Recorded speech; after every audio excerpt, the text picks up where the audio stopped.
بسم الله الرحمن الرحيم إن الحمد لله نحمده ونستعينه ونستغفره ونعوذ بالله من شرور أنفسنا ومن سيئات أعمالنا من يهده الله فلا مضل له ومن يضلل فلا هادي له وأشهد أن لا إله إلا الله وحده لا شريك له وأشهد أن محمدا عبده ورسوله صلى الله عليه وعلى آله وصحبه وسلم تسليما كثيرا إلى يوم الدين ثم أما بعد. جیسا کہ ساتھیوں کو علم ہے کہ کل ہم نے شیخ عبید الجابری حفظہ اللہ کا نہایت ہی مفید درس سنا، جو کہ شادی کے تعلق سے تھا، نکاح کے تعلق سے کہ اسے اللہ سبحانہ وتعالی نے سکون راحت کا سبب بنایا ہے. اس آیت کی تفسیر تھی اور بہت ہی اہم نکات شیخ نے ذکر فرمائے تھے. اس کے بعد کچھ ضروری سوالات شیخ حفظہ اللہ سے کیے گئے. آج کے درس میں انشاءاللہ انہی کو ہم ذکر کریں گے اور پڑھیں گے.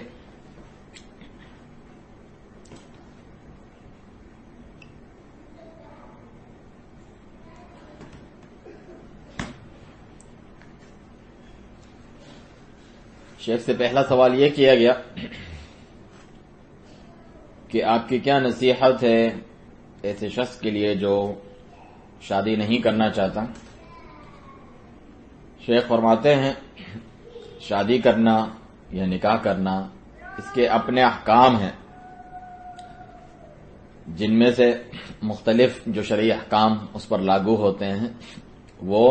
شادی اور نکاح پر بھی ہوتے ہیں، جیسے واجب ہونا یا مستحب ہونا. تو ایک حکم اس کے واجب ہونے کا ہے، وہ کس شخص کے لیے ہے جو شادی کرنے پہ قادر ہے اور اس کو اپنے نفس پہ برائی کا ڈر ہے، برائی میں پڑنے کا. تو ایسے شخص کے لیے نکاح کیا ہے؟ واجب ہے، تاکہ وہ اپنے نفس کی اور عزت آبرو کی حفاظت کر سکے. اسی طرح شادی کا ایک حکم ندب یعنی مستحب کے لیے بھی ہے، اگرچہ واجب نہ بھی ہوں. یہ اس شخص کے حق میں ہے کہ جو قادر ہے، اس کی طاقت رکھتا ہے، لیکن اس کو اپنے نفس پہ برائی کا ڈر نہیں ہے اگر نہ بھی کرے. تو ایسے شخص کو بھی یہ نصیحت کی جاتی ہے کہ وہ شادی کر لے، کیونکہ اس کی اور بھی 2 حکمتیں ہیں جو ہم نے ذکر کی ہیں. ان حکمتوں میں سے بعض حکمتیں اپنے درس میں، لیکن چونکہ درس میں وقت اتنا نہیں تھا، شیخ فرماتے ہیں اسی لیے جتنا کچھ آپ نے سنا میں نے اسی پر اکتفا کیا. اس کے بعد حکمتیں ہی میں نے ذکر کی، نہ کہ ساری کی ساری. دوسرا سوال ہوا کہ پہلی بات یہ ہے کہ میں آپ سے اللہ کے لیے محبت کرتا ہوں، اور دوسری بات ہم یہ چاہتے ہیں آپ فضیلت الشیخ سے کہ آپ کوئی ناصحانہ رہنمائی فرمائیں اس بارے میں جو عام منتشر ہے، یعنی عام ہے یہ بات لوگوں میں پھیلی ہوئی ہے کہ بہت زیادہ مہر رکھتے ہیں. اسی طرح شادی کے جو خرچے ہوتے ہیں، اخراجات ہیں، اس میں بھی بہت زیادہ کثرت ہے، بہت زیادہ رکھتے ہیں اور کرتے ہیں. ساتھ ہی ہم چاہتے ہیں آپ تنبیہ بھی کریں بعض موجودہ دور میں جو منکرات ہوتی ہیں شادی بیاہ کے موقع پر، جیسے میوزک ہے، گانا بجانا اور یہاں لباس ہیں، بے پردگی وغیرہ کا یہاں پر ذکر ہے. اس جیسی باتوں کے بارے میں شیخ سے نصیحت طلب کی گئی. تو شیخ اس کے جواب میں فرماتے ہیں کہ احبک الذی احببتنا من اجلی، وہ ذات تم سے محبت کرے جس کے لیے آپ ہم سے محبت کرتے ہیں. تو آپ کا جو سوال ہے اس تعلق سے نصیحت یہ ہے کہ پہلے بھی میں مختصر نصیحت اپنے درس میں اس تعلق سے کر چکا ہوں، اور مراد میری وہاں پر صرف اشارہ کرنا تھا، نہ کہ تفصیلی کلام. البتہ جن منکرات کا آپ نے ذکر کیا ہے میں آپ سے اتفاق کرتا ہوں، موافقت کرتا ہوں کہ واقعی یہ منکرات ہیں اور واجب ہے دونوں سائیڈ والوں کے لیے، دونوں طرف یعنی دلہا دلہن دونوں طرف والے لوگوں کے لیے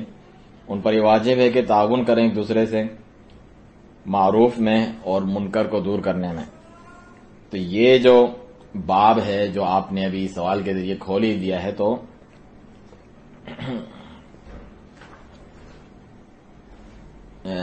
معذرت شیخ فرماتے ہیں کہ یہ جو دروازہ کھلتا ہے، یعنی یہ جو منکرات ہوتے ہیں شادی بیاہ میں، اس کا سبب ہے وہ دروازہ کیوں کھلتا ہے، اس کے بعض اسباب ہیں جو یہ نوبت آتی ہے۔ پہلا، اپنے ملک یعنی سعودی عرب کے تعلق سے کہہ رہے ہیں کہ جو ہمارے ملک کے علاوہ ہیں ان کے ساتھ میل ملاپ کرنا، ایسے لوگ جو دینی وضاحت نہیں رکھتے ہیں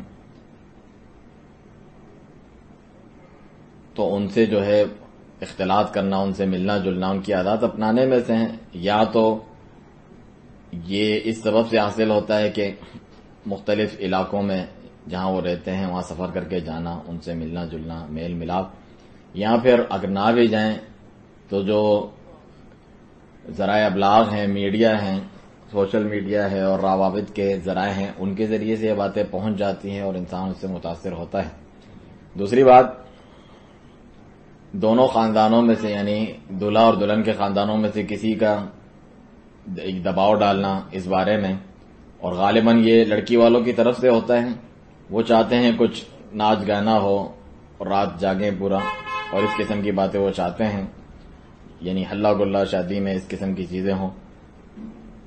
اور دوسری طرف جو لڑکے والے ہوتے ہیں ان کی طرف سے اس کی جو مدافعت ہوتی ہے، یعنی اس کو روکنے کی جو کوشش کرنا ہے، وہ بھی کمزور ہوتی ہے، تو پھر یہ ہو جاتا ہے۔ حالانکہ واجب ہے کہ ہم تعاون کریں دونوں طرف سے، دلہا دلہن دونوں طرف سے تعاون ہو ایک دوسرے کے ساتھ نیکی اور تقوی میں، اور یہ جو ولیمہ ہے مختصر سا ہو، ایک مختصر سی پارٹی اور جلسہ ہو جس میں اللہ سبحانہ وتعالیٰ کی حدود کے آگے رکا جائے، اس کی پابندی کی جائے، اس قسم کا ہو۔ چنانچہ اس میں نکاح کا اعلان کیجئے، اس کے لیے دف بھی بجائیے، یہ ثابت ہے، تاکہ یہ جو خوشی اور سرور کا موقع ہے، جو شادی کا موقع ہے، اس کا اعلان ہو۔ تو اگر یہ زیادہ سے زیادہ ہو بھی تو گھنٹہ 2 گھنٹہ ہونا چاہیے، اس سے زیادہ نہیں کرنا چاہیے، مگر حال یہ ہو کہ اس کے لیے باقاعدہ گانے والیوں کو، گلوکاریں اور فنکاروں کو، ناچ گانے والوں کو لے آیا جائے اور ان پر ہزاروں لاکھوں روپے خرچ کیے جائیں، تو یہ عظیم ترین منکرات میں سے ہیں۔ اور یہ تو ان گانے بجانوں میں سے، میوزک میں سے ہیں جو منع ہے، بلکہ اس میں تو مختلف انواع اقسام کی میوزکس وغیرہ شامل کر دی جاتی ہیں، اور جو میوزیکل انسٹرومنٹس ہوتے ہیں، آلات موسیقی اور طرب ہوتے ہیں، انہیں لایا جاتا ہے، گٹار قسم کی چیزیں، اسی طریقے سے ڈرم ٹائپ کی چیزیں۔ واجب ہے دونوں طرف والوں کے لیے، دلہا اور دلہن کی طرف والوں کے لیے،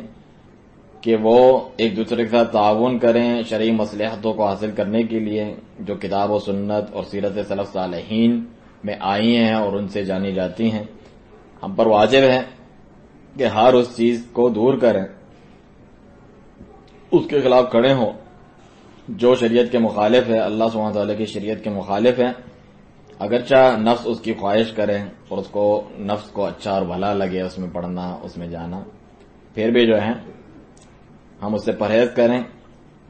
ساتھ ہی جو بیوقوف جاہل قسم کے لوگ ہیں، اتنے دیندار نہیں، انہیں ہمارے لیے جائز نہیں کہ جس چیز میں بس وہ مگن ہے تو اس پہ ہم انہیں چھوڑ دیں۔ چنانچہ جب دلہے والے کی طرف سے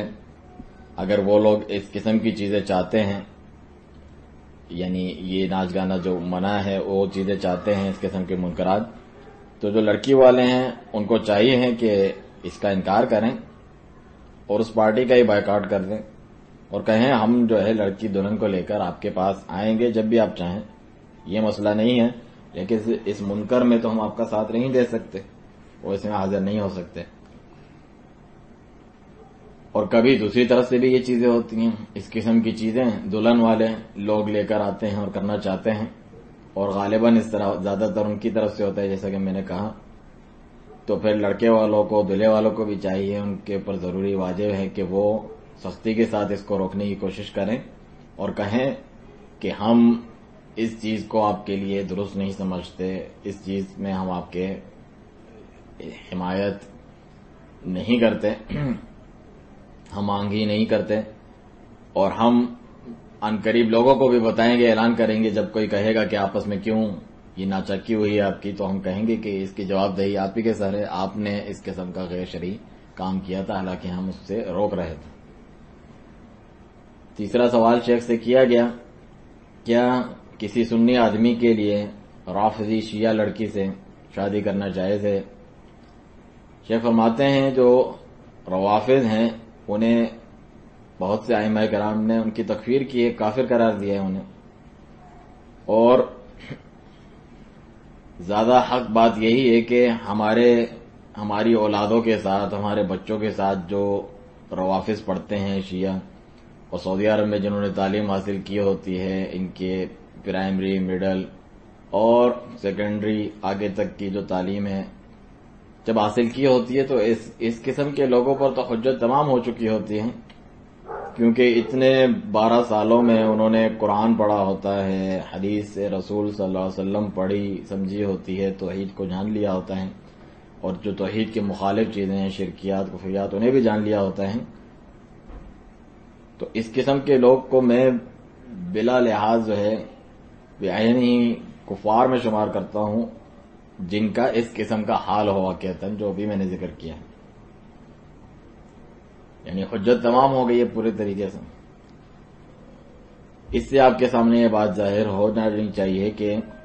جائز نہیں کہ کوئی سنی جو ہے کسی رافضی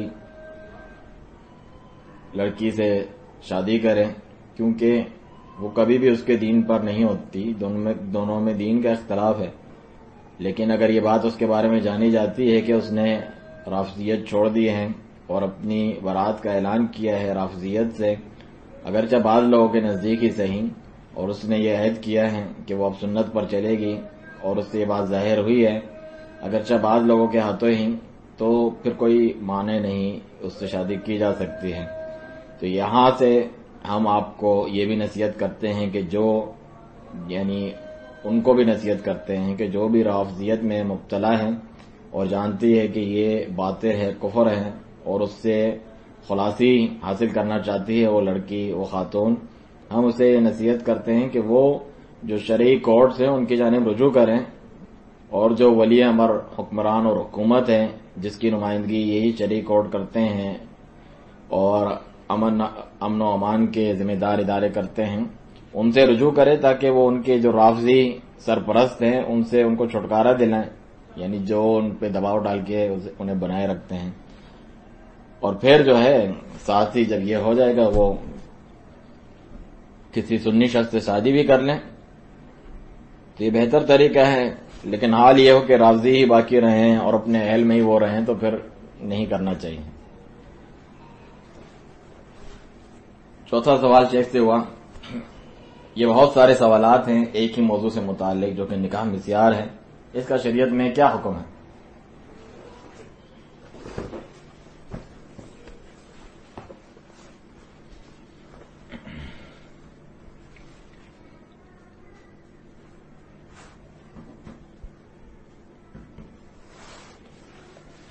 شیخ فرماتے ہیں میں نے ایک مقولہ، ایک مکالمہ جو ہوا میرا شیخ محمد بن صالح العثیمین رحمہ اللہ تھے وہ یاد رکھا اس تعلق سے، اسی پر یعنی میں گامزن ہوں، اور شیخ ابن عثیمین رحمہ اللہ کو میں شیخ الاسلام میں سے ایک شیخ الاسلام سمجھتا ہوں اپنے دور کا، جیسا کہ میں ان کے شیخ اور جتنے بھی علماء ان کے بڑے اور والد جو ان سے پہلے گزرے یعنی شیخ عبدالعزیز بن باز رحمہ اللہ کو بھی اپنے دور کا شیخ الاسلام ہی میں تصور کرتا ہوں۔ تو میں یہ بتا رہا تھا کہ میں نے شیخ ابن عثیمین رحمہ اللہ سے ٹیلی فون کے ذریعے رابطہ کیا اور آپ سے اس مسئلے کے متعلق پوچھا، تو آپ نے فرمایا لا افتي به، میں اس کے موافق فتویٰ نہیں دیتا، اس پر فتویٰ نہیں دیتا، یعنی اس نکاح مسیار کے تعلق سے۔ اور اگر ہم دیکھیں یہ جو نکاح مسیار ہے، جو اس کا نام ہے، اس کا کہاں سے مشتق اس کو کیا گیا ہے، کہاں سے ڈرائیو کیا گیا ہے اس کو، مسیار ہمارے ہاں کس چیز کو کہتے ہیں؟ زیارہ کو، یعنی ایک دوسرے کی زیارت کرنا، ملنے کے لیے جانا، وزٹ کرنا. اسی لیے عام عوام کہتے ہیں کہ فلاں جو ہے یسیر علی فلان، وہاں فلاں کے پاس وہ گیا، اس سے ملنے گیا، اس کی زیارت کی. کیونکہ چلنے میں یا زیارت کے لیے جانے میں جو اصل ہے وہ پیدل چل کے جانا ہے، قدموں کے ذریعے. اسی لیے جب کہا جاتا ہے فلاں کہاں ہے تو وہ سفر میں ہے، یعنی چل رہا ہے. لوگ ایک دوسرے کی طرف چل کے جاتے ہیں زیارت کرنے کے لیے، تو یہ اس کا اصل اشتقاق ہے جہاں سے اس کو ڈرائیو کیا گیا ہے. جبکہ مصطلح اور ٹرمنالوجی میں، اور یہ بھی ایک حادثے سے بات کی اور نئی اصطلاح ہے، اس سے ان کی مراد ہوتی ہے کہ ایک شخص جو ہے وہ اپنی بیوی کو جب چاہے وزٹ کر سکتا ہے، اس کے پاس آ سکتا ہے. اس کے لیے کوئی خاص فکس نہیں ہے رات، اور نہ ہی جو باریاں مقرر کی جاتی ہیں. جب اس کا موڈ ہوگا تب چلا آتا ہے. نہ ہی اس کے کوئی جواب دہی اور مسئولیت ہے، اس پہ نان نفقہ اور خرچہ کرنا، اس کو پہنانا، اس کو جگہ مہیا کرنا، یہ چیزیں اس پر نہیں ہیں.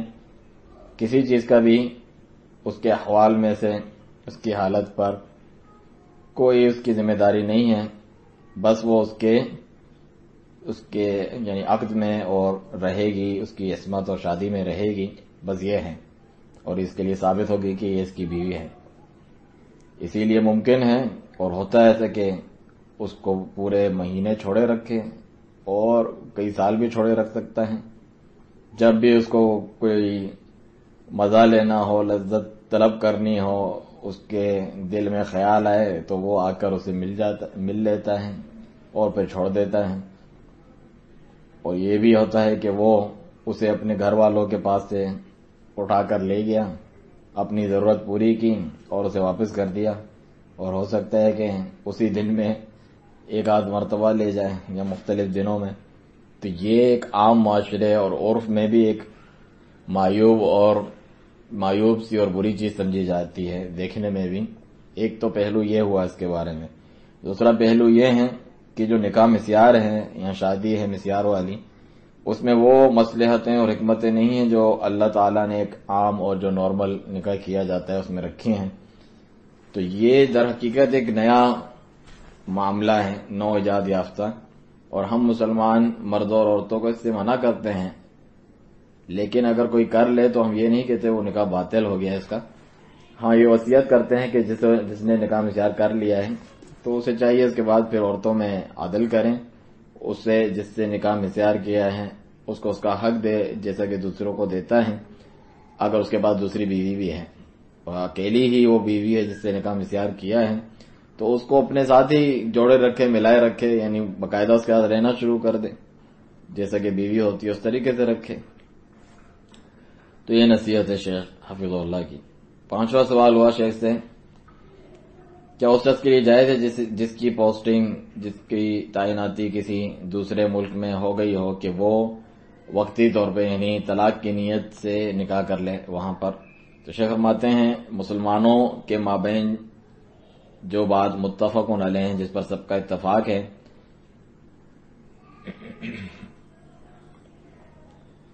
اور جس پر ہم بھی قائم ہے، ہم نے اسی پر توقف کیا ہے، وہ یہ ہے کہ کسی خاص مدت کے لیے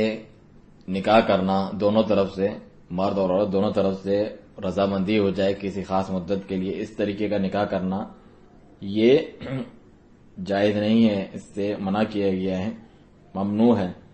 اگر مرد اور عورت کسی نکاح موقت یعنی خاص محدود وقت کی تعین کرتے ہوئے نکاح کرتے ہیں، 1 سال یا 2 سال یا 3 سال یا کچھ مہینے یا کچھ دن، تو یہ نکاح کون سا ہے؟ نکاح متع کہلاتا ہے. متع جسے ہم کہتے ہیں، جس پر آج تک رافضہ شیعہ لوگ جو مسلمانوں کے اجماع کے مخالفین ہیں اس پر قائم ہیں اور اس کو اب تک کرتے ہیں اور جاری رکھا ہوا ہے. بلکہ مسلمانوں کا اجماع کیا، وہ تو سیدھا نص اور اجماع دونوں کے مخالفین ہیں. اہل علم کا جو اختلاف ہے وہ صرف اس بارے میں ہے کہ یہ جو مذکورہ نکاح ہے سوال میں، نکاح موقت اگر شوہر کی جانب سے ہو نہ کہ عورت کی جانب سے، تو جمہور علماء اس کے جواز کے قائل ہیں اور ان جمہور کے علاوہ جو ہیں اس کی حرام ہونے کے قائل ہیں. اور اس سے قبل کہ میں اس مسئلے میں جو راجح ہیں وہ بیان کروں، کچھ امور میں ذکر کرنا چاہتا ہوں. پہلی بات، کیا یہ جو نکاح ہے اس نیت کے ساتھ جو بھی ذکر کیا، کیا یہ سبب نہیں بنے گا اس عورت کے ضائع ہو جانے کا، اور جو پیچھے وہ چھوڑے اپنی اولاد میں سے ان کے ضائع ہو جانے کا؟ میرا نہیں گمان کہ کوئی شخص کہے کہ نہیں یہ سبب نہیں بنے گا. واقعی یہ بنے گا سبب ضائع ہونے کا. یہاں پھر اگر وہ ایسا نہیں کرتے تو یہ دوسری برائی کا سبب بنے گا کہ جو مرد کوئی ایسی چیز اختیار کرے جس سے یعنی قطع نسل کے لیے کہ نسل آگے نہ بڑھے، ایسی کوئی چیز وہ استعمال کرے، یا پھر عورت کو دھوکہ دے کے کچھ ایسی چیزیں کھلائے جو معنی حمل ہوتی ہیں یعنی بچہ ہی پیدا نہ ہو، جبکہ یہ بات معلوم ہے کہ یہ ایک اور مصیبت اور بلا ہے. کیونکہ جو منع حمل کو روکنے کا جو عمل ہے اس کو استعمال کرنا جائز ہی نہیں ہے الا یہ کہ کوئی ضرورت ہو، یعنی مجبوری کے تحت جائز ہے صرف. دوسری بات یہ ہے کہ نکاح میں اصل کیا ہے، دوام ہے یا توقیت ہے. یعنی نکاح اس لیے کیا جاتا ہے کہ یہ باقی رہے گا، پھر بعد میں کوئی حالات ہو تو الگ بات ہے، تو اس کو ہمیشہ قائم دائم رکھنے کے لیے کیا جاتا ہے، نہ کہ وقتی طور کا یہ کوئی کام ہے. تو اصل یہی ہے اس بارے میں کہ دوام ہے، اس کو قائم دائم رکھنا ہے کہ وہ باقی رہے. لیکن اگر مرد کی طرف سے یا عورت کی طرف سے کچھ ایسی باتیں واقع ہو جاتی ہیں جو گنجائش پیدا کرتی ہے، جائز بناتی ہے کہ ان میں جدائی ہو جائے، تب جو ہے یہ ایک طاری عمل ہے، یعنی بعد میں یہ طاری ہو گیا. اصل تو یہ نہیں ہے نا، اصل یہ ہے بقا یعنی باقی رہنا نکاح کا، اور اصل ہے نکاح کا قائم اور دائم اور چلتے رہنا. اسی لیے آپ اگر کسی عورت سے بھی پوچھیں تمہیں ان دو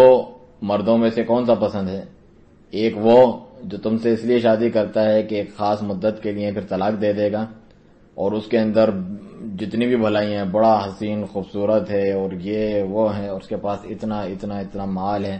جتنی بھی خوبیاں گنوا دو، تمہیں یہ شخص پسند ہے، یا لیکن ساتھ میں وہ تمہیں ہمیشہ کے لیے رکھنا نہیں چاہتا، ایک خاص دنوں اور وقت کے لیے،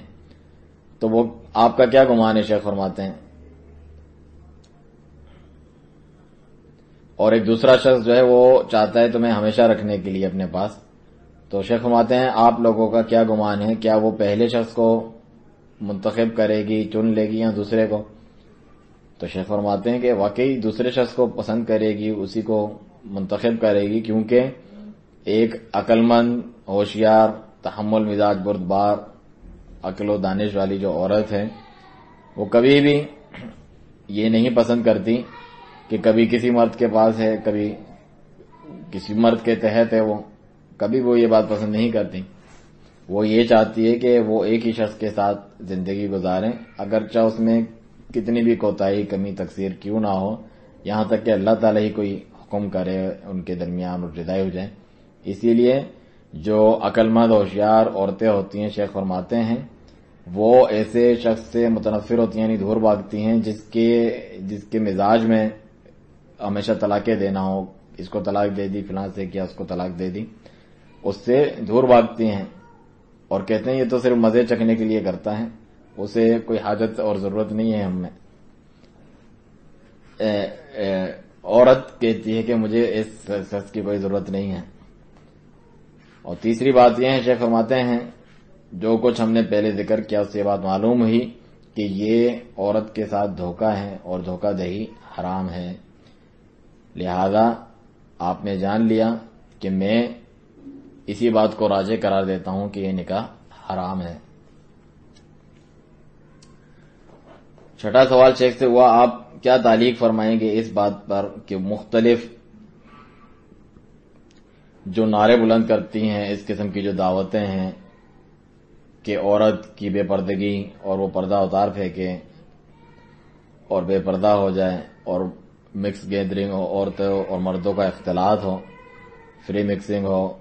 اسی طریقے سے جو محرم کی شرط لگا دی جاتی ہے اس کو ہٹا دیا جائے، اس پابندی سے آزادی حاصل ہو، ان سب کو یہ آزادی نسواں کا پرفریب نعرہ دیتے ہیں. کیسے ان لوگوں کا سامنا کیا جائے، جواب دیا جائے اور رد کیا جائے؟ شیخ جواب میں فرماتے ہیں جب انسان کی فطرت ہی الٹ گئی ہو اور اس کی عقل ہی گڑبڑ ہو چکی ہو ایسی چیزوں کے ساتھ، تو پھر آپ اس قسم کے معاشرے کے گھٹیے پن کے بارے میں نہ پوچھیں کہ کس تنزلی میں وہ جا کے گرتا ہے اور کتنا برا اس کا حال ہوتا ہے۔ تو ان لوگوں پر جو حکومت چلتی ہے کوئی سنت کے موافق نہیں چل رہی ہوتی۔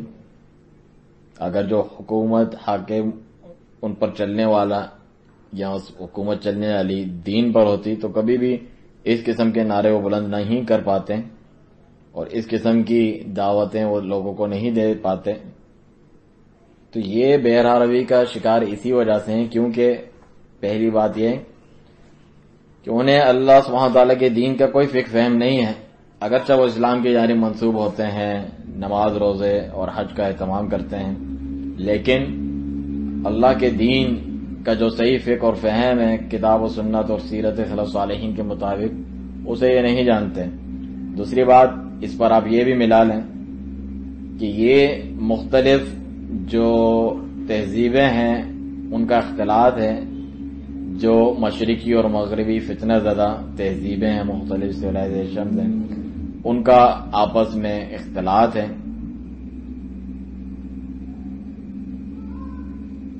چنانچہ وہ ان کے اندر رچ بس گیا ہے اور پھر اسی کی جو ہے وہ پکار لگاتے ہیں، اسی جانب بلاتے ہیں اور اس قسم کی دعوتوں کو عام کرتے ہیں لوگوں میں۔ تو ہم سب سے پہلے مسلمانوں کو اس قسم کے لوگوں سے خبردار کرتے ہیں، کیونکہ وہ راستہ ہے جس کی جانب یہ لوگ بلا رہے ہیں یہ جہنم کے دروازوں میں سے دروازہ ہے، جیسا کہ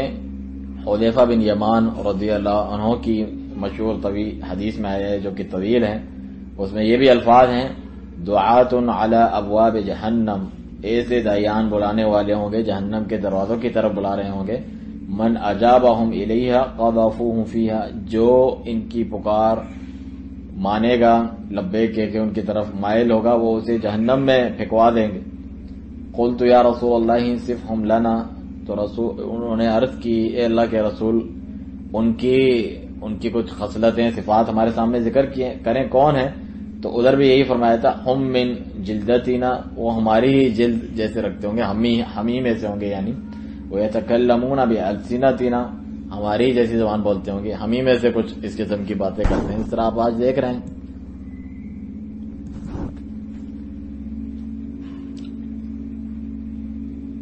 یہ صحیح بخاری مسلم وغیرہ کی روایت ہے۔ تو اے مسلمان مردوں اور عورتوں، کبھی بھی دھوکے میں نہ آنا اس قسم کے لوگوں کی، اس قسم کے نعرے سن کے، اس قسم کی دعوتیں جن کی طرف وہ بلاتے ہیں۔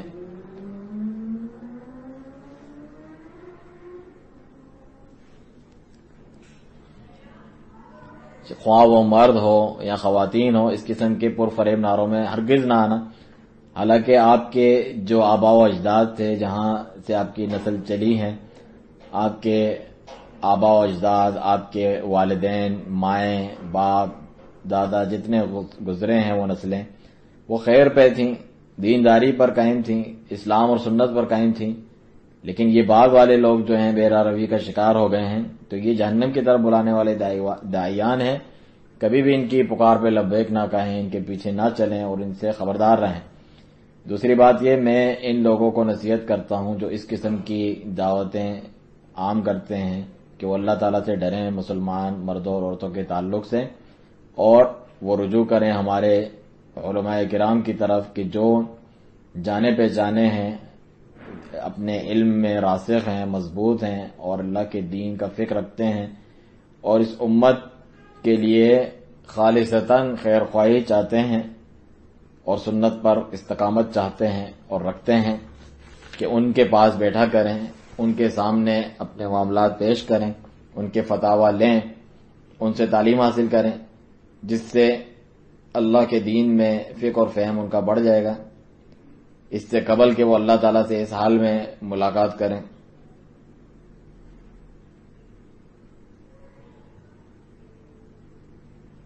اور انہیں اس باز پرس کا سامنا کرنا پڑے اور وہ ان لوگوں کے بوجھ بھی اپنے سر پہ اٹھائیں اپنے بھی اور جنہیں انہوں نے فتنوں میں مبتلا کیا اور اللہ کے دین سے دور لے گئے اچک کے، انہیں اللہ سبحانہ تعالیٰ کے جو فرائض میں سے ایک فریضہ ہے حجاب کرنا، اس سے انہوں نے ان کو دور کیا، عورتوں کو وہ دور اٹھا کر لے گئے اور انہیں محارم کے خلاف جو ہے باغی کر دیا، سرکش کر دیا۔ میں انہیں یہی نصیحت کرتا ہوں کہ اللہ تعالیٰ سے ڈریں، اس کا تقوی اختیار کریں۔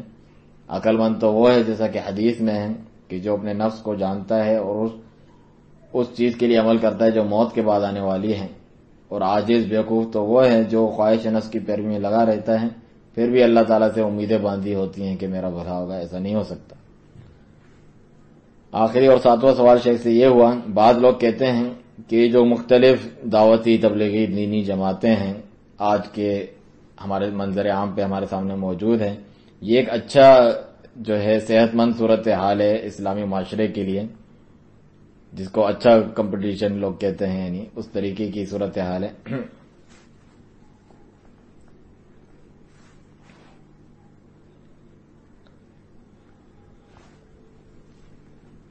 تو آپ کی اس کلام پر، اس مقولے پر کیا تعلیق ہے؟ شیخ فرماتے ہیں پہلی بات یہ ہے کہ ہم نے اپنے ائمہ اور جو معاصرین علماء کرام ہیں ان سے یہ بات ورثے میں پائی ہے، جو ہم سے پہلے کتاب و سنت پر فہم سلف صالحین کے مطابق چلتے آئے ہیں، اور ہم اسی چیز پر قائم ہیں۔ شیخ فرماتے ہیں چنانچہ اگر ہم دیکھتے ہیں کتاب و سنت کی طرف تو اس میں ہم یہ پاتے ہیں بالکل صریح اور واضح طور پہ نص موجود ہیں کہ مسلمانوں کو ایک جماعت بننا چاہیے، نہ کہ مختلف جماعتیں اور ٹولیاں۔ اللہ عز و جل کا فرمان ہے سورۃ آل عمران میں، وَاعْتَصِمُوا بِحَبْلِ اللَّهِ جَمِيعًا وَلَا تَفَرَّقُوا، تم سب مل کر اللہ کی رسی کو مضبوطی سے تھام لو اور تفرقہ نہ کرو، ٹکڑے ٹکڑے نہ ہو جاؤ۔ اور اس کی نظیر یعنی اس کی مثال وہ حدیث بھی ہے جو کہ مسند احمد اور صحیح مسلم میں ہے، صہیب ابن ابی صالح کے طریق سے، وہ اپنے والد سے، اور وہ ابو ہریرہ رضی اللہ عنہ سے روایت کرتے ہیں کہ نبی صلی اللہ علیہ وسلم نے فرمایا، ان اللہ یرضی لکم ثلاثا، بے شک اللہ تعالیٰ تمہارے لیے 3 چیزوں سے راضی ہوتا ہے،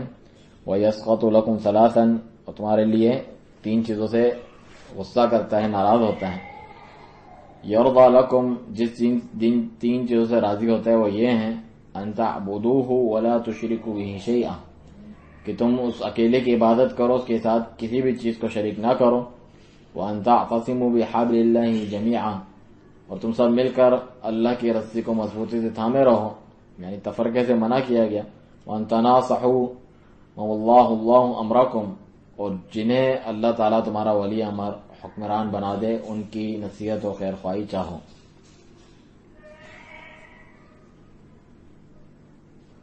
تو اللہ کی رسی کو مضبوطی سے تھامنے کا بیان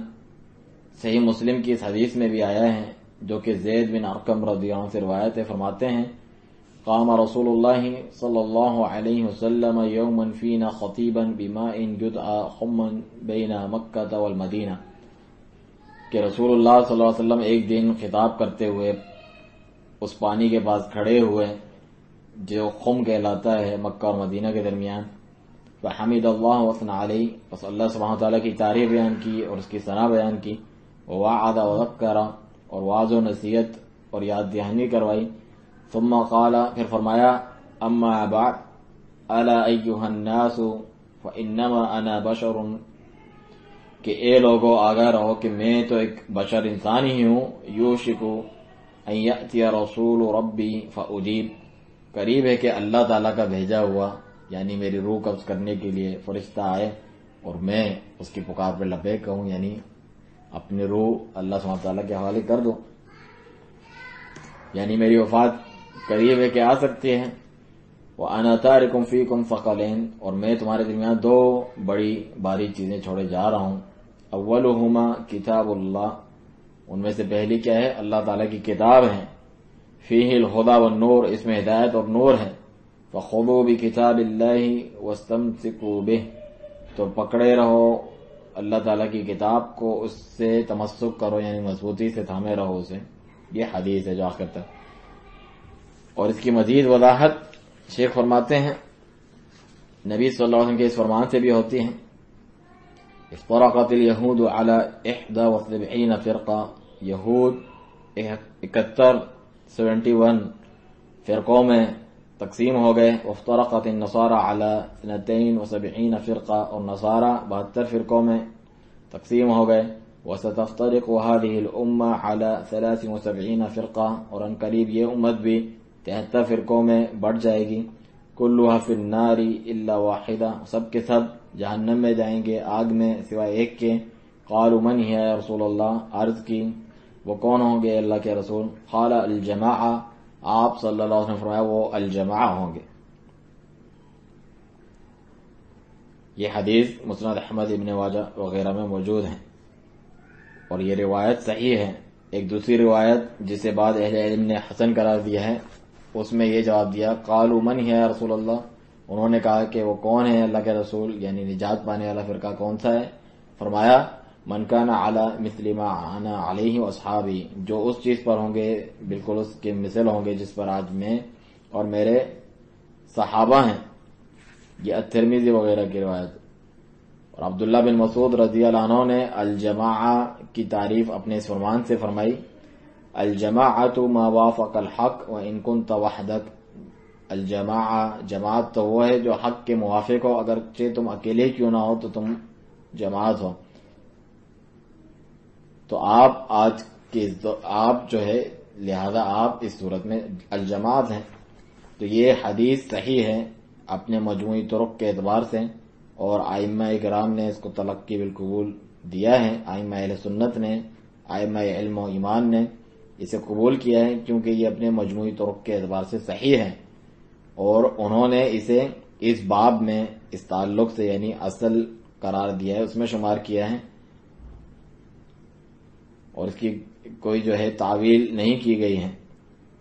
اس کی تعویل وہی کرتے ہیں جو جاہل ہیں اور بدبخت قسم کے لوگ ہیں. پہلی یہ بات. دوسری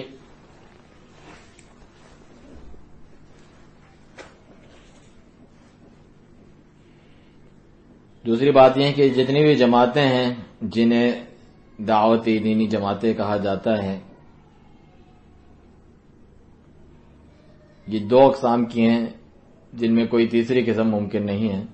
پہلی قسم تو وہ ہے ایسی جماعت جو حق اور ہدایت اور سنت اور توحید پر قائم ہے، اور وہ سلفی جماعت ہے، سلفی لوگ ہیں، یعنی جن سے بہت سارے لوگ اس کی جانب انتصاب کرنے سے بھاگتے ہیں، یعنی اپنے کو سلفی کہلانے سے. تو یہ اچھی طریقے سے ہر مسلمان مرد اور عورت جان لے کہ اہل بدعت کی علامات اور نشانیوں میں سے ہیں کہ وہ سلفیت کی جانب منسوب ہونے سے کراہیت کرتے ہیں، ناپسند کرتے ہیں. اور سلفیت کی جانب منسوب ہونا اس کے دلائل موجود ہیں شریعت میں، سنت میں اور اجماع سے یہ بات ثابت ہے. جیسا کہ رسول اللہ صلی اللہ علیہ وسلم نے اپنی لخت جگر فاطمہ رضی اللہ عنہا سے کیا فرمایا؟ فَنِعْمَ السَّلَفُ أَنَا لَكِ، میں تمہارا کتنا اچھا سلف ہوں. صحیح بخاری کی یہ روایت ہے اور مسلم میں بھی موجود ہیں. اور جہاں تک اجماع کی بات ہے تو اس اجماع کو دین و سنت کے بڑے ائمہ میں سے ایک امام نے نقل کیا ہے، اور جو حجت کے لیے کافی ہیں اجماع نقل کرنے میں، جانے پہچانے ہیں. اور غور و فکر کر کے ان کے اجماع نقل کرنے پر غور و فکر کر کے یہ بات آپ کے بارے میں جانی پہچانی جانتی ہیں، جانے مانے ہیں کہ وہ اجماع نقل کرنے کہ اجماع نقل کرتے ہیں اور اس کو مانا جاتا ہے. اس میں یعنی ایک اتھارٹی ہیں، اور وہ ہیں شیخ الاسلام امام احمد ابن تیمیہ رحمہ اللہ، یعنی ابن تیمیہ رحمہ اللہ. آپ کیا فرماتے ہیں؟ لا عیب علی من اظہر مذہب السلف وانتسب الیہ واحتج الیہ. اس شخص کے کوئی عیب نہیں، کوئی معیوب بات نہیں کہ جو مذہب سلف کو ظاہر کرتا ہے، اس کی جانب انتساب کرتا ہے اور کہتا ہے کہ قال انا سلفی، میں سلفی ہوں، ان کی جانب منسوب ہوتا ہے. یہ تو ایک نسبت ہے. بلکہ کیا فرماتے ہیں؟ بل یجب قبول ذلک منہ، اس سے یہ بات قبول کرنا واجب ہے، یعنی وہ صحیح کہہ رہا ہے، یہ کوئی عیب دار بات نہیں ہے، بالاتفاق اس پر اتفاق اجماع ہے کہ اس سے یہ بات قبول کی جائے گی۔ تو شیخ عبید الجابری حفظ اللہ فرماتے ہیں، آپ اس بات پہ غور کریں، کیا فرماتے ہیں کہ اس سے یہ قبول کرنا واجب ہے بالاتفاق، اس پر سب کا اتفاق ہے۔ کیوں؟ کیونکہ فإن مذهب السلف لا يكون الا حقا، کیونکہ جو بلا شبہ مذہب سلف ہے وہ حق کے سوا کچھ نہیں، حق ہی تو ہے، وہ اس کی جانب انتساب کیوں مائل ہو۔ آخر تک جو آپ نے یہ عبارت کہی ہے شیخ الاسلام نے، آپ اسے دیکھ سکتے ہیں اگر چاہتے ہیں۔ شیخ عبید الجابری فرماتے ہیں اگر آپ چاہتے ہیں اسے الجزء الرابع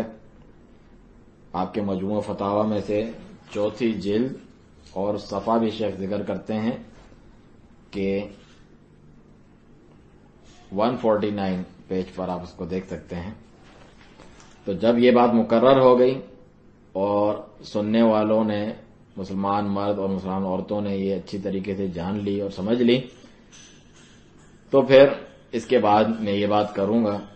پہلی یہ کہ ہم نے یہ بات جان لی کہ جو پہلی قسم کے لوگ ہیں جو حق پر قائم جماعت ہے وہ سلفی جماعت ہے۔ اس سے آپ کے سامنے بات ظاہر ہو گئی کہ دوسری قسم کون سی ہے۔ دوسری قسم وہ ہے جو سلفیوں کے علاوہ ہیں، جتنی بھی موجودہ دعوتی دینی جماعتیں ہیں، ہر جماعت جتنی بھی دعوتی تبلیغی دینی جماعتیں ہیں یہ گمراہی پر قائم ہیں۔ کیوں؟ کیونکہ پہلی بات یہ ہے کہ یہ سب کی سب، یعنی جتنی بھی موجودہ دعوتی دینی جماعتیں ہیں یہ سب کی سب، میں موجودہ کا لفظ اس لیے استعمال کر رہا ہوں، موجودہ جو دینی جماعتیں بنائی ہوئی ہیں، کیونکہ اس میں سے سلفی الگ ہیں، کیونکہ سلفی کوئی موجودہ بنائی گئی دینی جماعت نہیں ہے سلفیت جو ہے، بلکہ یہ تو سب سے پہلے بات یہ ہے کہ اپنے اصول اور قواعد اپنے مؤسس اس کے قائم کرنے والے سے لیتی ہیں، اور جبکہ جو دوسری جماعتیں ہیں موجودہ مختلف دینی جماعتیں ہیں ان کے اپنے اپنے بانی ہیں انسانوں میں سے، تو اپنے اصول وہ وہاں سے اخذ کرتے ہیں، اور ان کے بعد جو ان کے خلفاء، ان کے جانشین آتے ہیں، ان کے قائدین، ان کی جانب سے لڑنے جھگڑنے والے اور دلائل دینے والے، ان کے مناظرین، اور ان کے پاس جو کچھ جو ہے چیزیں موجود ہوتی ہیں، تو وہ نصوص پر تو اعتماد نہیں کرتے، جو اپنے بڑے ہیں انہی کے اس پر چل رہے ہوتے ہیں، وہ انہی اپنے بانی کے اور جو کرتا دھرتا ہیں انہی کے نظریات رکھتے ہیں۔ تو ان میں سے بہت سے جو ہیں منحرف ہوتے ہیں، صحیح راستے ہٹے ہوئے ہوتے ہیں، اور جو کتاب و سنت کے نصوص ہیں ان میں سے اکثر جو ہے اس کی تحریف کرتے ہیں کتاب و سنت کے نصوص کی۔ اس میں آپ تھوڑا سا بھی دیکھ لیں تو وہ بہت بڑی بات ہے، یعنی اتنا زیادہ وہ کرتے ہیں، تو وہ ان کی جو بہت ساری گمراہیاں ہیں اور کچھ صحیح باتیں ہوں گی جس میں بہت کم باتوں میں متفق ہوتے ہیں اہل سنت کے ساتھ۔ شیخ فرماتے ہیں پہلی تو یہ بات ہے۔ دوسری بات یہ کہ جو سلفی ہیں اور سلفیت ہے اسے انسانوں میں سے کسی نے قائم نہیں کیا ہے، اس کی بنیاد نہیں ڈالی ہے، ایسا ہرگز نہیں ہے۔ نہ شیخ امام محمد بن عبد الوہاب رحمہ اللہ اور جنہوں نے آپ کی مدد اور نصرت اور معاونت کی، جیسے کہ امیر امام محمد بن سعود رحمہ اللہ، اس جزیرہ عرب سعودی عرب کے جو مؤسسین میں سے ہیں، اس کی بنیاد ڈالنے والوں میں سے ہیں، انہوں نے اس کی بنیاد نہیں رکھی، نہ ہی ان سے پہلے اور ان سے اوپر کے جو ائمہ ہیں جیسے کہ شیخ الاسلام ابن تیمیہ رحمہ اللہ، آپ کے تلمیذ ابن القیم، ابن کثیر، ابن رجب رحمہ اللہ، انہوں نے بھی نہیں، اور نہ جو ان سے اوپر ائمہ ہیں، اور نہ ہی ائمہ اربعہ نے، اور نہ ہی جو ان کے معاصرین تھے ان کے دور کے، نہ ہی تابعین نے، نہ صحابہ نے، بلکہ نہ ہی محمد رسول اللہ صلی اللہ علیہ وسلم نے، جو کہ نبی ہیں، خاتم الانبیاء المرسلین ہیں، قریشی، ہاشمی، مکی اور پھر مدنی ہیں صلی اللہ علیہ وآلہ وسلم، آپ نے اس کی بنیاد نہیں ڈالی، بلکہ آپ سے پہلے بھی جتنے انبیاء مرسلین تھے علیہم الصلوۃ والسلام اجمعین، انہوں نے بھی اس کی بنیاد نہیں ڈالی، اسے تو اللہ سبحانہ وتعالیٰ نے قائم کیا ہے۔ تو یہ وہ اللہ تعالیٰ کا دین خالص ہے، یہ اللہ تعالیٰ کی جانب سے نازل ہوا ہے اس کے رسولوں اور انبیاء پر، جو اللہ سبحانہ وتعالیٰ نے وحی کے ذریعے انہیں بتلایا ہے، ان تک بھیجا ہے، اور ان کے جو صحابہ تھے انہوں نے یہ ان سے وراثت میں حاصل کیا، پھر جنہوں نے ان کی اتباع کی، ایسے داعیان اور اصلاح کرنے والے مصلحین جو کہ انبیاء و مرسلین علیہ الصلوۃ والسلام کے متبعین اور پیروکار ہیں، وہ اس دعوت سلفیہ کے وارث ہیں۔ اسی لیے آپ کے لیے یہ جائز نہیں کہ جیسے دیگر جماعتیں ہیں مختلف دعوتی موجودہ، اخوانی ہیں، اخوان المسلمین ہیں، ہمارے ہاں جماعت اسلامی کے نام سے ہیں، تبلیغی جماعت وغیرہ، شیخ فرماتے ہیں آپ کے لیے جائز نہیں ہے، آپ کے لیے آپ ان کو جماعت کا نام نہ دیں، شیخ فرماتے ہیں، بلکہ یہ فکر ہیں، فلانا فکر، یہ افکار ہیں جن کی پیروی کی جاتی ہے، نظریات ہیں، جبکہ جو سلفیت ہے ایک فاحش اور ظاہر قسم کی اور بہت بڑی غلطی یہ ہے کہ بعض لوگ اسے بھی فکر کہتے ہیں، سلفی فکر کہ حاملین سلفی فکر، یہ کوئی فکر نہیں ہے، اسی لیے اس کا ہم انکار کرتے ہیں۔ بعض ایسے لوگ بھی جو سلفیت کی طرف منسوب ہوتے ہیں وہ اپنی کتابوں میں، اپنے تقریروں میں، خطابوں میں سلفی فکر کا ذکر کر رہے ہوتے ہیں، جیسے کہ یہ بھی کوئی دیگر افکار کے طرح ایک فکر ہے، اور یہ ایک بالکل فاحش خطا ہے، ایک کھلی ہوئی بہت بڑی غلطی ہے، کیونکہ آپ اس کو فکر بنا رہے ہیں، کس کی فکر ہے؟ نعوذ باللہ۔ اگر آپ کہیں گے کہ اللہ تعالیٰ کی فکر ہے، اپنے افکار ہیں، تو ہم کہیں گے کہ اعوذ باللہ، اللہ تعالیٰ کی پناہ۔ آپ نے تو یہ عقیدہ گڑھ لیا کہ البدع کا جو عقیدہ ہے اللہ تعالیٰ کے لیے ممکن ہے، البدع کا عقیدہ یعنی اللہ تعالیٰ کی فکر، اللہ نے ایک چیز بعد میں سوچی سمجھی اور پھر یہ اپنی فکر پیش کر دی، نعوذ باللہ۔ البدع کا جو عقیدہ ہے یہ یہود کے عقائد کے اصول میں سے ہیں۔ البدع کا مطلب یہ ہے کہ پہلے ایک چیز کا علم نہیں تھا، بعد میں کچھ کوشش کر کے اس کا علم حاصل کیا اور اس کو سمجھا، اور یہ اللہ تعالیٰ کے تعلق سے محال ہے، ناممکن ہے،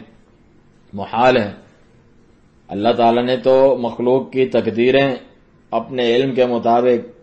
آسمانوں اور زمین کی پیدائش سے 50,000 سال پہلے ہی لکھ دی تھی، جبکہ اللہ کا عرش پانی پر تھا، اسے مسلم کی روایت ہے۔ تو اگر آپ یہ کہتے ہیں اللہ سبحانہ تعالیٰ کی تو فکر نہیں، یہ محمد صلی اللہ علیہ وسلم کی فکر ہے، تو یہ عجیب بات ہے، یعنی محمد صلی اللہ علیہ وسلم نے اپنے جو ہے افکار کو شریعت بنا دیا۔ اس طرح کہنے پر تو آپ نے جو اسلام دشمن ہے، جو نبی صلی اللہ علیہ وسلم کو نہیں مانتے، ان کے دشمن ہیں، ان کے دعوے کو سچا کر دکھایا اور انہیں یہ جرأت دی کہ وہ ان کے اوپر کلام کریں، اور ان کے لیے گویا کہ گنجائش پیدا کر دی کہ جو دشمنان ہیں وہ بات کر سکیں۔ وہ بھی تو یہی کہتے ہیں، اپنے نظریات ہیں، اپنے خیالات ہیں جو بیان کر دیں۔ چنانچہ جو سلفیت ہے وہ اللہ تعالیٰ کا دین خالص ہے، اور جو اس کے اہل ہیں، جو سلفی ہیں، وہ اس جو اہل اسلام میں سے خالص اہل اسلام ہیں۔ اسی لیے جو اہل سنہ والجماعت سلفی ہیں وہ تمام باتوں کو، تمام چیزوں کو، جو لوگوں کے اقوال اور اعمال ہیں، ان کو دو ترازوؤں پر تولتے ہیں، اور یہ دو ترازو کیا ہیں؟ نص اور اجماع، یعنی کتاب و سنت اور اجماع امت۔ جو نص اور اجماع کے موافق ہو وہ قبول ہے، جو ان کے مخالف ہو نص یا اجماع کے، وہ اسی کے منہ پہ واپس دے مارا جائے گا، یعنی اس کو لوٹا دیا جائے گا، ناقابل قبول ہے، جو بھی اس کو لے کر آیا ہو، کوئی بھی ہو، کہیں بھی ہو۔ میں اپنے اس جواب کا اختتام اس مقولے کا رد کرتے ہوئے یہ بیان کرتا ہوں کہ یہ جو مقولہ ہے جو ابھی ذکر کیا، یہ پیداوار ہے، اس کو جو بھی آپ نام دے دیں، اس اصول کی پیداوار ہے، اس سوچ کی، جسے قاعدہ کہا جاتا ہے المعذرۃ والتعاون، ایک دوسرے کو معذور قرار دینا، ایکسکیوز کرنا اور تعاون کرنا، یعنی جو اخوانی قاعدہ ہے اس کی بنیاد پر یہ ساری چیزیں چلتی ہیں کہ ساری جماعتیں ہونی چاہیے، ایک صحت مند چیز ہے، ایک اچھا کمپٹیشن ہے، اور وہ قاعدہ ہے نتعاون فیما اتفقنا علیہ ویعذر بعضنا بعضا فیما اختلفنا فیہ، ایک دوسرے کے ساتھ تعاون کریں، ہاتھوں میں ہاتھ ڈال کے، جس چیز میں ہماری موافقت ہے اور جس چیز میں اختلاف ہے اس میں ایک دوسرے کا عذر قبول کریں، چھوڑ دیں۔ یہ ایسا قاعدہ ہے جو سب سے پہلے المنار رسالہ والوں نے ایجاد کیا، پھر اس قاعدے کو اخوان المسلمین نے ان سے اخذ کیا، اور آپ سب جانتے ہیں کہ جو اخوان المسلمین ہیں اس کے بانی کون ہیں؟ حسن البنا مصر میں، اور میں نے اس چیز کی وضاحت کی ہے کہ یہ جو شخص تھا حسن البنا، اس نے کس طرح اس قاعدے کو باقاعدہ امپلیمنٹ کیا ہے اپنے منہج میں، اپنی جماعت میں. یہ بات میں نے اپنے مختلف دروس اور مجالس میں ذکر کیے ہے اور ان کی کیسٹیں موجود ہیں. جو چاہتا ہے آپ میں سے اس کی جانب رجوع کر کے اس کو سن سکتا ہے، سمجھ سکتا ہے. آخر میں اللہ تعالیٰ سے دعا ہے کہ تمام لوگوں کو اس چیز کی توفیق دیں جس سے اللہ سبحانہ وتعالیٰ راضی ہوتا ہے. اس کے ساتھ ہی یہ سوال و جواب بھی ختم ہوئے. اللہ سبحانہ وتعالیٰ سے دعا ہے جو کچھ سنا ہے اس پر عمل کرنے کی توفیق عطا فرمائے، اور جو نکاح اور شادی کے فوائد ہیں اللہ سبحانہ وتعالیٰ نے رکھے ہیں اور حکمتیں انہیں پانے کی توفیق دیں، اور جو اس میں بگاڑ کے اسباب ہیں اس سے تمام مسلمانوں کو بچائیں، محفوظ رکھے، دور رکھیں. وسبحانک اللہم وبحمدک، اشہد ان لا الہ الا انت، استغفرک واتوب الیک.